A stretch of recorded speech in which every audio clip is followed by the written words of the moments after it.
പിതാവിന്റെയും പുത്രന്റെയും പരിശുദ്ധാത്മാവിന്റെയും നാമത്തിൽ ആമേൻ.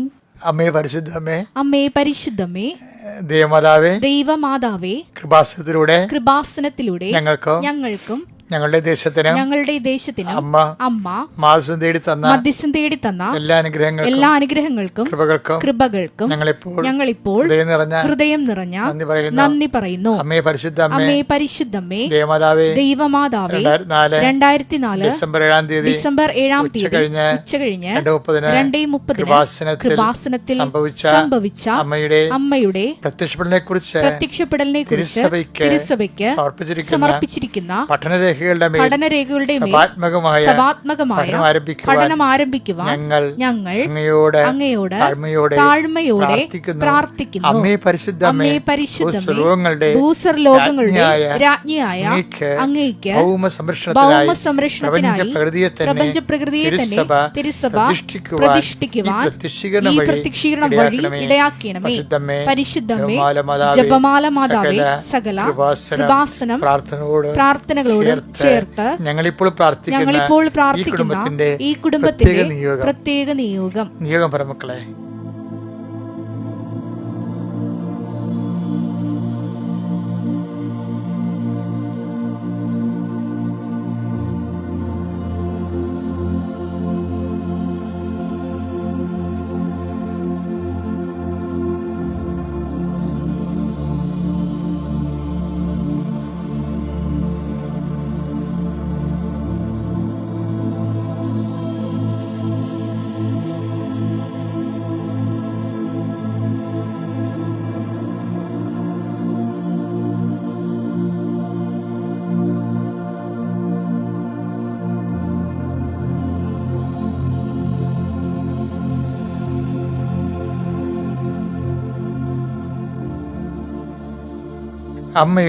അമ്മയുടെ പ്രത്യക്ഷീകരണത്തിന്റെ ഈ അനുഗ്രഹവേളയിൽ ഞങ്ങൾക്ക് സാധിച്ചു തരുവാൻ കനിയണമേ.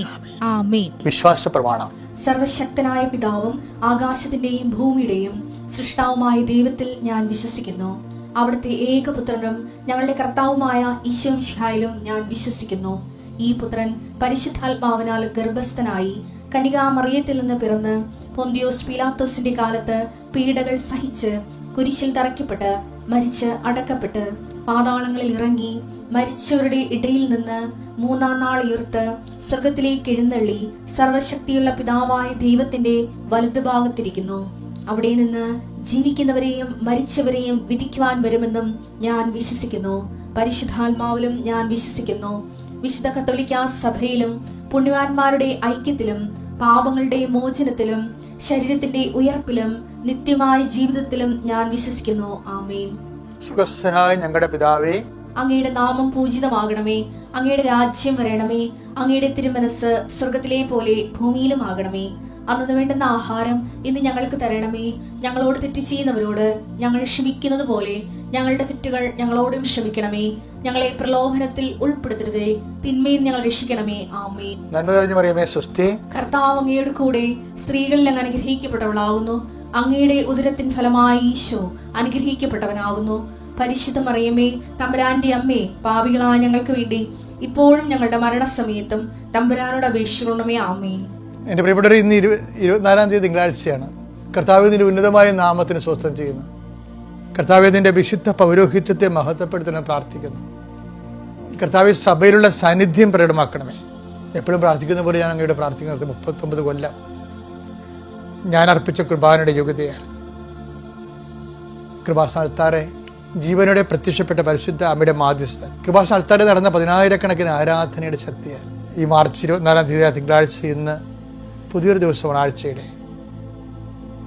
ആഴ്ചയുടെ 2-ാമത്തെ ദിവസം.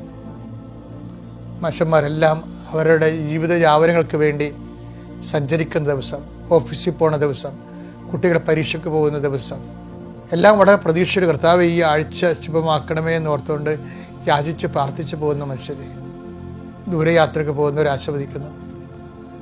അവിടെ രേഖകളെല്ലാം അവർ കൃത്യമായിട്ട് ഓർക്കാൻ വേണ്ടി ആസ്വദിക്കുന്നു. അവിടെ വഴിയാത്ര സംഭവിക്കാൻ സാധ്യതയുള്ള എല്ലാവിധ തടസ്സങ്ങളെയും ഇന്നത്തെ ഈ പ്രാർത്ഥനയെ ബന്ധിക്കുന്നു.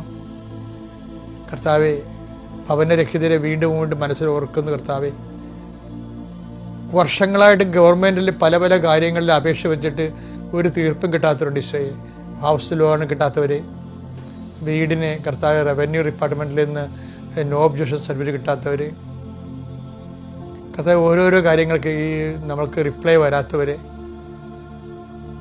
അങ്ങനെ പല പേപ്പറുകളും ആഗ്രഹിച്ചിട്ട് കിട്ടാതിരിക്കുന്നവർ, അങ്ങനെ എല്ലാവരെയും പെൻഡിങ്ങിലുള്ള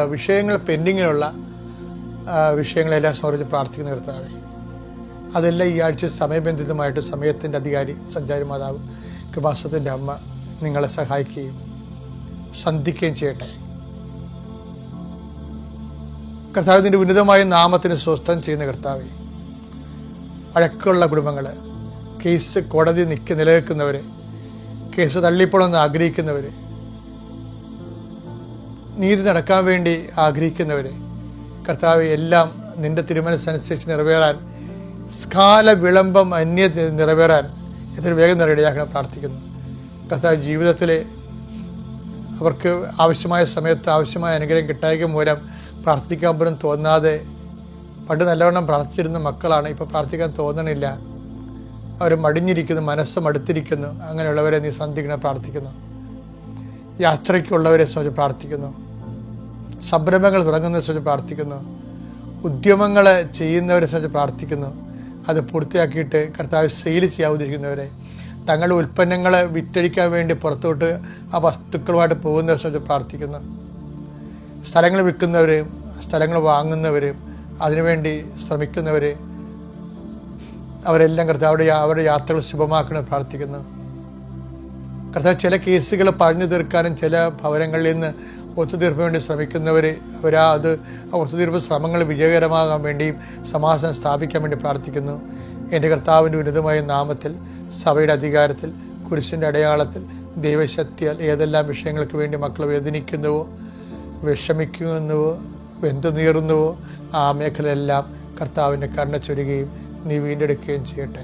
കൃപാസനത്താര ജീവനോടെ പ്രത്യക്ഷപ്പെട്ട അമ്മ പരിശുദ്ധ ദേവമാതാവ് നിന്നെയും നിൻ്റെ കുടുംബത്തെയും ജീവിതത്തെയും സന്ധിക്കട്ടെ. നിത്യപിതാവും പുത്രനും പരിശുദ്ധാത്മാവും സർവ്വശക്തനും നയിക്കുവാമേ. എൻ്റെ മക്കളെ, നമ്മൾ ഈ ദിവസം കണ്ടുകൊണ്ടിരിക്കുന്നത് തോബിത്തിൻ്റെ പുസ്തകത്തിന് 14:9.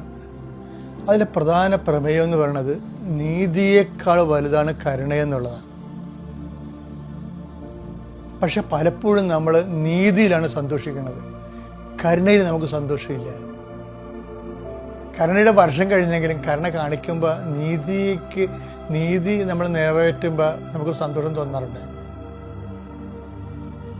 പക്ഷെ നീതിയേക്കാൾ ഉന്നതമാണ് കരുണയുടെ ദൈവം കൊടുക്കുന്ന മൂല്യം. കരുണ കാണിക്കുമ്പോൾ അതുപോലുള്ള സന്തോഷം നമുക്ക് തോന്നണം. ആന്തരികമായി നമുക്കൊരു അത് വലിയ കാര്യമായി പോയെന്നുള്ള ആന്തരിക സംതൃപ്തി തോന്നണം. കരുണ സംതൃപ്തിയോടെ കരുണ കാണിക്കുന്നത് സുവിശേഷത്തിൻ്റെ ഒരു മൂല്യമാണ്. അതാണ് നമ്മൾ 14:9 വായിക്കണത്. നിനക്ക് ശുഭം ഭവിക്കാൻ നിയമവും പ്രമാണങ്ങളും പാലിക്കുകയും നീതിയോടും കരുണയോടും കൂടെ വർത്തിക്കുകയും ചെയ്യുക. നിനക്ക് ശുഭം ഭവിക്കാൻ എന്ത് ചെയ്യണം? നീ 14:9 എന്താണ്? നീതിയോടും കരുണയോടും കൂടി വർത്തിക്കുകയും, വർത്തിക്കുകയും ചെയ്യുക. അപ്പം എങ്ങനെയാണ് കരുണ എന്താണ്, നീതി എന്താണ്, നീതിയേക്കാൾ എങ്ങനെ കരുണ വലുതായിരിക്കണത്, അതിൻ്റെ അനുഭവ തലങ്ങളാണ് ഞാനീ പറയാൻ പോണ കഥ ഇന്ന് നിങ്ങൾ വായിച്ചെടുക്കേണ്ടത്. പള്ളിക്കയറി തെറി പറയുന്നവനെ, കുർബാനക്കെടുത്ത് നോക്കി കാണിക്കണവരെ ഞാൻ കണ്ടിട്ടുണ്ട്. പക്ഷേ ഞാനത് എൻ്റെ കുർബാന ഉയർത്തുമ്പോൾ ഒരുത്തൻ കന്യാസിമാർ ആൾക്കാരെ കുമ്പിടുമ്പോൾ അവർ പൊങ്ങി വരുമ്പോൾ ഇയാൾ മുമ്പിൽ നിന്ന് നോക്കി കാണിക്കും. 93 ഞാൻ എൻ്റെ ഒരു ഇടവരുടെ ചേട്ടനോട് പറഞ്ഞു, ചേട്ടാ ആ ചേട്ടൻ എനിക്ക് നല്ലതാണ് സ്വഭാവം.